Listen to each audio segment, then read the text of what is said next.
Bueno, para continuar, vamos a ver cómo hacemos para implementar esto en un microcontrolador, por ejemplo. Acá les voy a mostrar el mismo sistemita con el que veníamos trabajando en clases anteriores, ¿sí? Donde tenemos un microcontrolador Arduino, un driver de potencia, un motor de corriente continua y un encoder. Y para solucionar el problema de que transmitía las señales por el mismo puerto de programación, agregué este dispositivo de acá, que es un conversor de RS232 a USB. Entonces voy a estar tomando la señal digital del puerto serie, la que uso para monitorear las señales, desde otro puerto, con la idea de entonces poder programar y mirar las señales al mismo tiempo.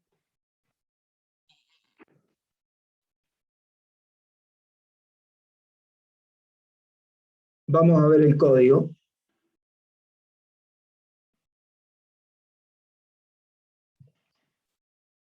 Acá lo tenemos, es muy similar a lo que veníamos haciendo antes, ¿sí? He tomado como base el mismo código que les mostré, perdón, la clase pasada, agregando simplemente esta librería, software serial, y este objeto, para poder usar los pines 10 y 11 de Arduino como un puerto serie. Acá está colgado este dispositivo conversor que les mostré recién. Luego el funcionamiento es el que ya conocíamos, ¿no?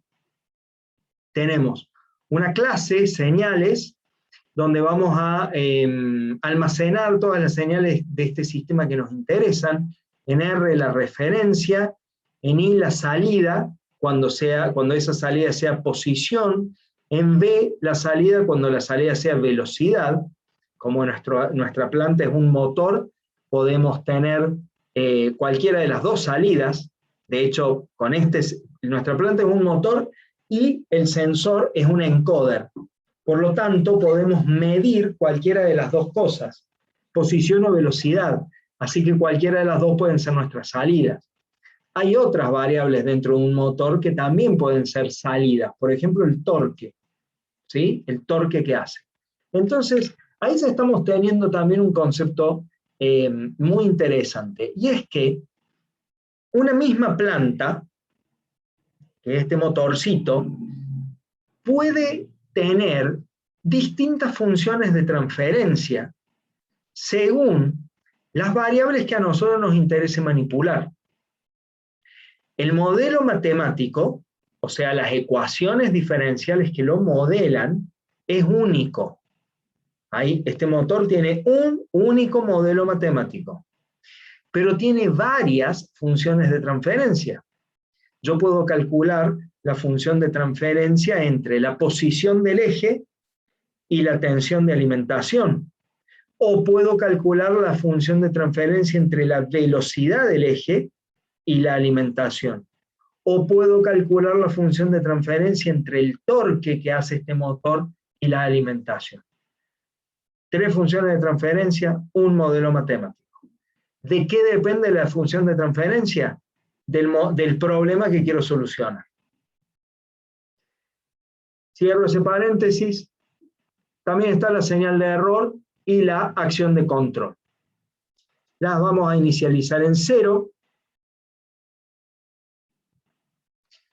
Teníamos algunas funciones, ya habíamos hablado de que los microcontroladores tienen 2 funciones principales, una que se ejecuta una única vez, que en el caso de la familia Arduino, y no solo la familia Arduino, sino todo el hardware que es compatible con el IDE de Arduino, con el software que se usa para programar, tiene estos 2 nombres: setup, que es una función que se ejecuta una única vez, acá inicializamos cosas, y luego loop, que es una función que se ejecuta y que cuando se terminan de ejecutar todas las instrucciones, se vuelve a empezar. En telemetría es una función que armé yo, que la idea es que la usemos para cada cierto intervalo de tiempo enviar señales por el puerto, por el puerto serie. No me salía. Por ejemplo, en este caso vamos a estar enviando la señal I, la salida del sistema, la acción de control U, y también podemos mandar el error.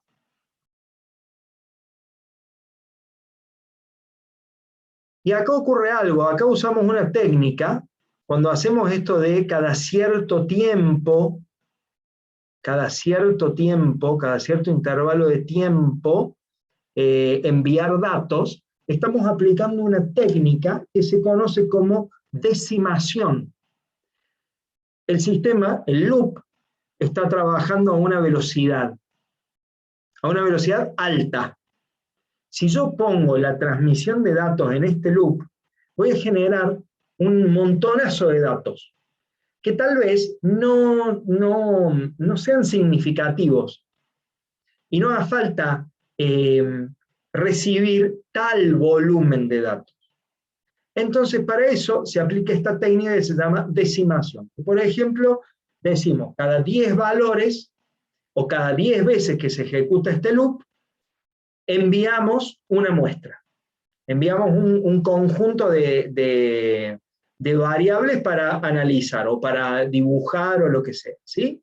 Esa técnica se conoce como decimación. En el loop, ¿qué tenemos?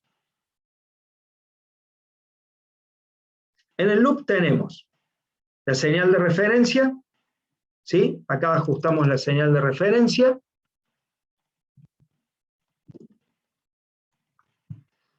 En esta línea de código leemos la posición del motor.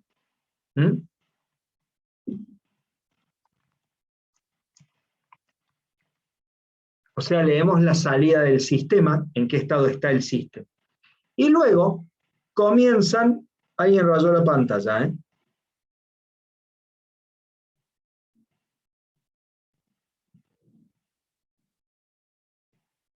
Muy bien, entonces, continuando, en estas 3 líneas de código vamos a ejecutar la ley de control.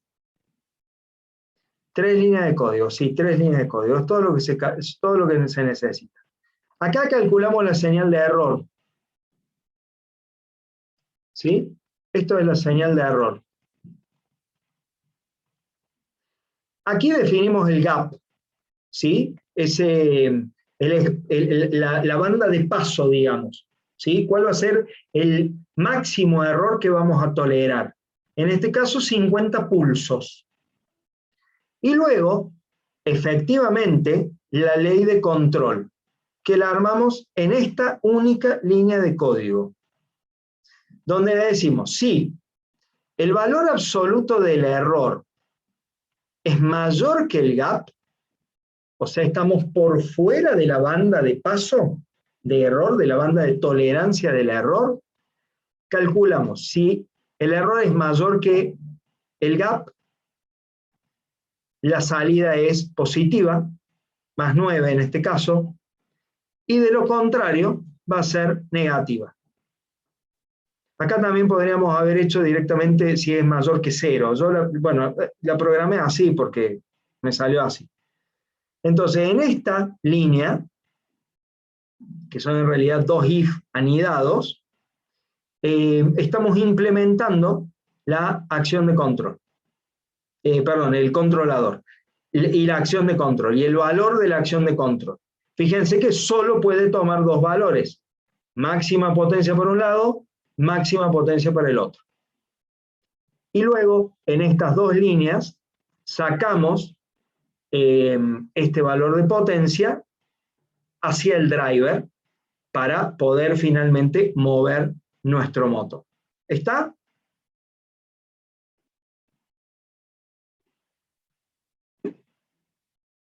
de los videos que subió, profe, está la cámara también. Muy bien, entonces vamos a cargar el código. Este código que tenemos acá lo vamos a cargar en el microcontrolador.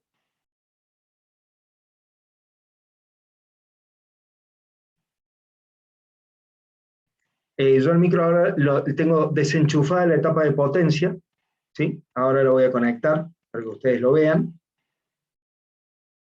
Y mientras tanto aquí vamos a ir viendo las salidas. Habíamos dicho que íbamos a graficar la acción de control, la salida del sistema, que en este caso está en 0. La acción de control que va a ser la roja y el error que está en verde. La acción de control, si mal no recuerdo, la acción de control, si mal no recuerdo, la multiplicábamos por algún valor para mostrarla, para que cayeran todas en la misma escala. Sí, la acción de control está multiplicada por 100. ¿Por qué? Porque el valor de referencia es 1000. La señal R vale 1000. ¿Sí? El gap de la señal de error vale 50 y la acción de control vale 9.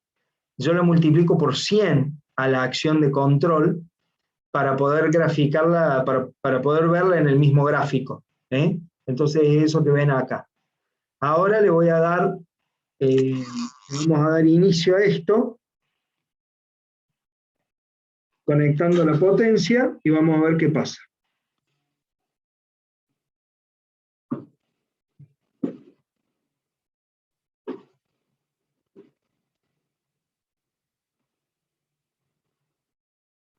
Bien, ahí podemos observar a nuestro motor que está, la salida de nuestro motor está oscilando entre dos valores. Analicemos las señales que estamos viendo acá en este gráfico. Le voy a hacer una impresión de pantalla, voy a desconectar la potencia.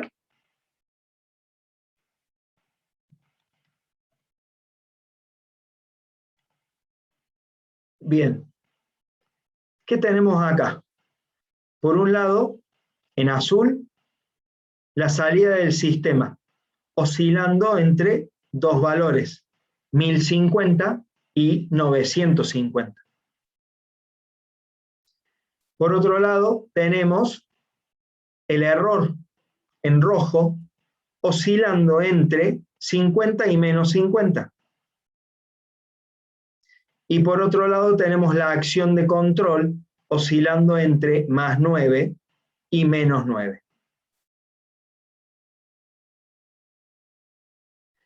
¿Qué podríamos hacer ahora con este sistema para ver cómo funciona?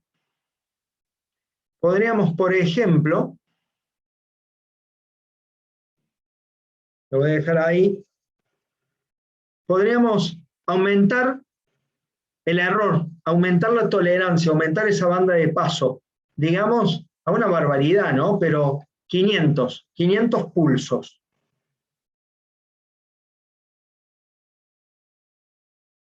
Cargo este software y vamos a ver qué ocurre.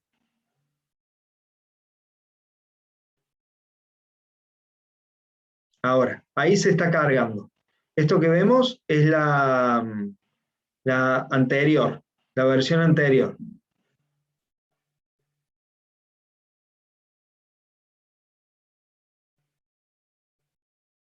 Ahora le permitimos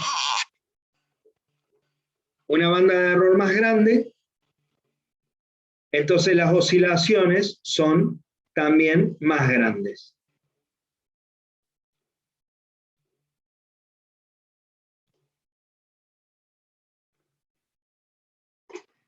Esto puede hacer una impresión.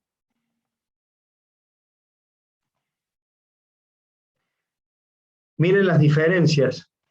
En este caso teníamos un gap, un error permitido de 50 pulsos.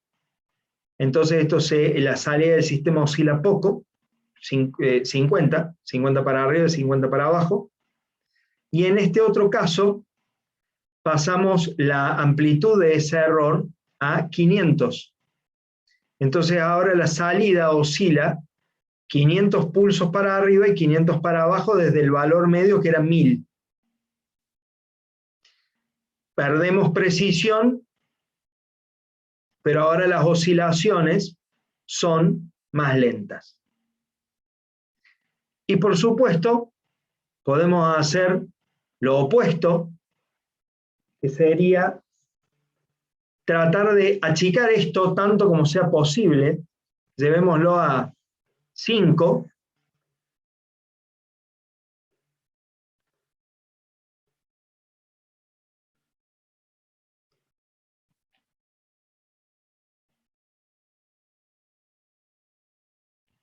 Y vemos qué pasa ahí.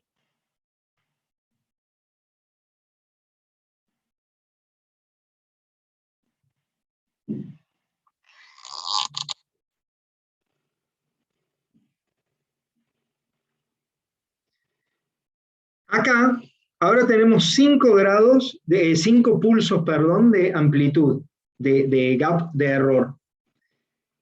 Prácticamente no se mueve esto, ¿eh? Prácticamente no se mueve, pero sí vibra bastante el eje del motor.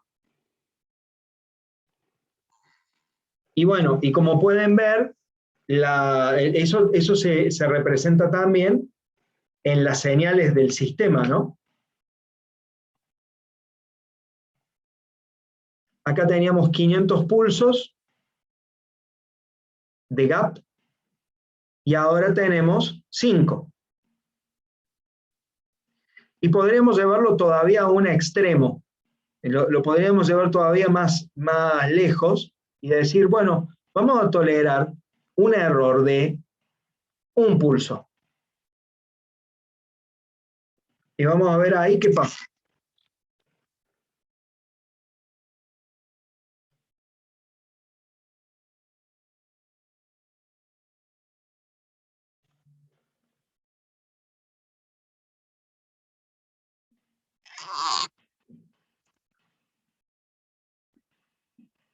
Ahí vamos con 1 pulso.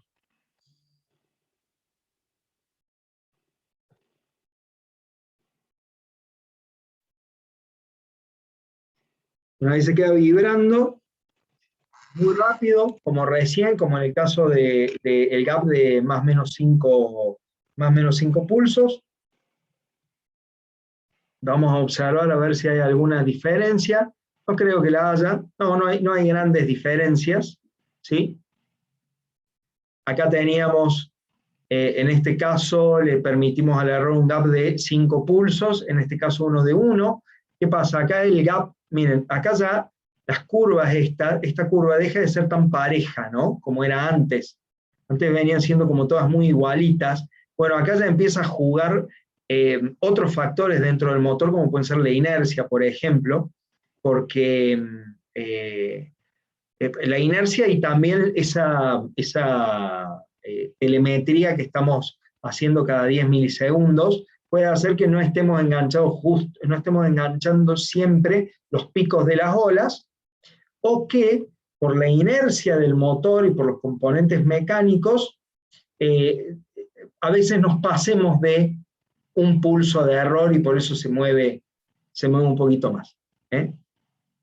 Pero ese es el principio de funcionamiento de un controlador de tipo todo o nada. Como ven, es útil, como yo les decía, para aplicaciones principalmente lentas y donde no haga falta mucha precisión. Acá volvemos a la condición inicial, ¿sí? Con el error, el gap de error en 50 pulsos. Profe, una consulta. ¿La escuché?